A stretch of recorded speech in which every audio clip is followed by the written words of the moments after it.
남편 살해 혐의로 구속된 고유정이 신상공개 취소 소송을 냈다가 사흘 만에 취하한 것으로 알려졌습니다.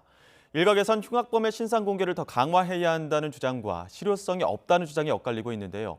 오늘 퀵터뷰에서는 김광삼 변호사와 함께 이 흉악범 신상공개 관련 내용 짚어보도록 하겠습니다. 변호사님 안녕하십니까? 안녕하세요. 네, 이 신상공개가 결정된 흉악범 중에서 신상공개 취소 소송을 낸 게 고유정이 처음이라고 하던데 불과 네. 사흘 만에 또 취하를 했습니다. 어떤 판단이 있었을까요? 일단 뭐 신상 공개 결정이 지난 5일에 있었거든요. 예, 근데 그 이틀 후 7일에 취소 소송을 했고, 근데 사흘 만에 또 그 소송을 취하를 했어요. 예, 아마 본인 입장에서 아마 변호사하고 많이 상의를 했을 거지만, 일단은 소송 자체가 본인이 승소할 수 있을 여지가 전혀 없고요. 예, 그다음에 두 번째로는 이런 식으로 자꾸 하면 이제 본인의 어떤 범죄와 관련해서 결국 재판을 받을 수밖에 없잖아요. 예, 그 재판 과정에서도 상당히 반성의 기미가 없다고 해서 형량에 영향을 미칠 가능성에 대해서 염두를 두고 아마 취하를 한 것으로 보입니다. 예. 이 승소할 여지가 없다라는 판단을 했다는 말씀해 주셨는데 이 신상 네. 공개 결정을 취소할 법적 근거는 있는 겁니까?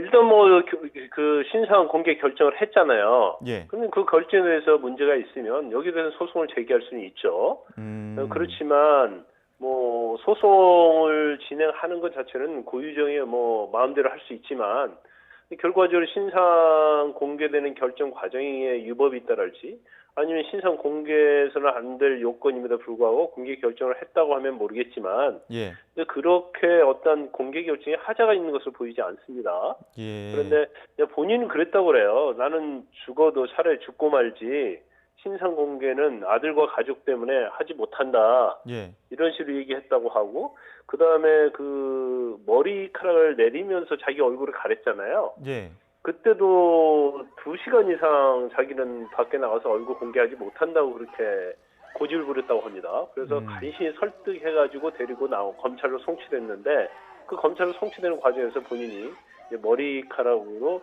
자기 얼굴을 가린 거죠. 예. 이렇다 보니 상황이 이렇다 보니까 얼굴 공개가 아니라 정수리 공개 아니냐 뭐 이런 비판들도 있던데 네네. 이 같은 이 고유정의 행동이 혹시 법원의 양형에도 영향을 미칠 수 있는 겁니까?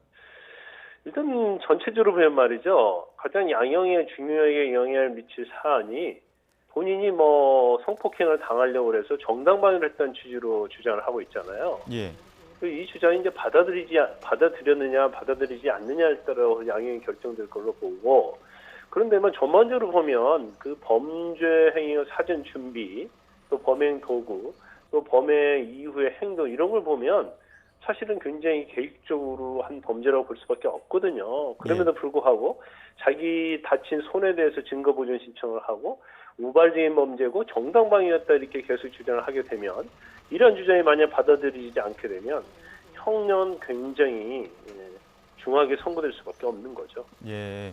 이 고유정의 행동 그리고 또 뭐 신상 공개 취소 소송까지 내다 보니까 이 신상 정보에 대해서 관심을 많이 갖게 됐거든요. 어떤 경우에 네. 어떤 기준으로 흉악범은 신상 공개를 하는 건가요? 일단 우리나라가 2010년도부터 신상 공개 제도를 정식으로 도입을 했거든요. 예. 그래서 특정 강력범죄 처벌에 관한 법이 있어요. 그 8조 2항에서 일단 범행의 어떤 수단이 잔인해야 하고요. 또 중대한 피해가 발생해야 하고 그리고 죄를 범했다고 인정할 만한 충분한 증거가 있어야 합니다. 그리고 국민의 알 권리 보장과 재범 방지 또 범죄 예방 이런 측면에서 공공 이익이 있어야 하는 거거든요. 그래서 이러한 요건 자체는 고유정이 저지른 범행에는 뭐 딱 공개하는 데는 아무런 문제가 없지 않나 싶습니다. 예. 이 외국에서 뭐 영화를 통해서도 많이 보지만 외국의 흉악범 같은 경우에는 머그샷을 찍어서 얼굴 공개하기도 하는데 네. 우리나라 경우에는 흉악범 신상 정보 공개 범위가 어느 정도가 되죠? 일단 공개를 어떻게 할 것인가에 대해서는 이제 구체적으로 나와 있는 법 규정이 없어요. 예. 단지 아까 말씀드린 것처럼 특정 강력범죄 그 처벌법에서 성명이랄지 얼굴, 나이를 공개해야 한다 이렇게 돼 있거든요. 예. 그래서 이 부분은 뭐 결과적으로 물론 이제 가족 관계나 그런 것은 당연히 안 되겠죠. 예. 그래서 이 세 가지로 한정을 하고 있기 때문에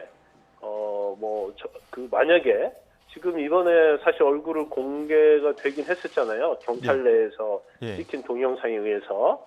그렇지만 만약 그게 없었다고 한다고 하면 머리카락으로 얼굴을 가렸기 때문에 결과적으로는 얼굴 공개가 되지 않는 거죠. 그래서 이런 것들을 어떻게 방지를 할 것인가. 그러니까 공개 결정의 실효성을 어떻게 담보할 것인가. 이제 이런 부분이 사실은 법적으로 좀 미비한 측면을 보강을 해야 한다 이렇게 봅니다. 예. 지금 화면을 통해서 고유정이 머리카락으로 내리고 이동하는 모습을 계속 보여드리고 있는데 고유정 얼굴이 찍힌 화면이 있긴 있거든요. 이제 조사실을 네네네. 이동하다가 우연히 찍히게 된 건데 네. 혹시 이 공개된 자리에서 고유정의 얼굴을 공개할 수 있는 어떤 강제할 수 있는 방법들은 없는 거죠?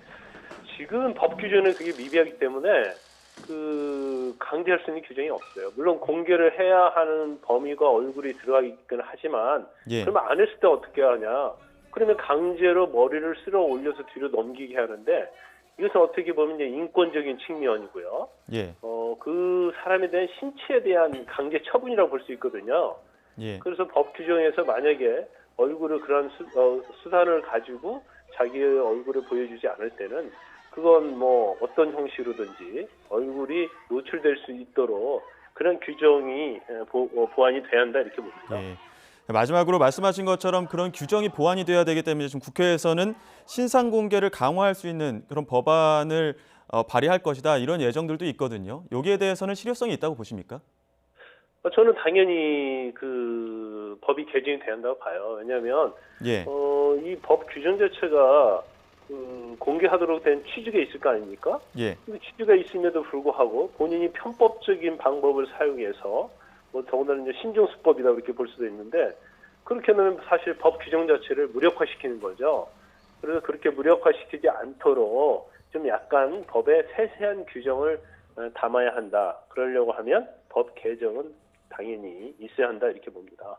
예, 법 개정이 당연히 있어야 된다라는 말씀까지 들어봤습니다. 지금까지 김광삼 변호사와 함께 흉악범 신상 공개 관련 내용 짚어봤습니다. 변호사님 오늘 말씀 고맙습니다.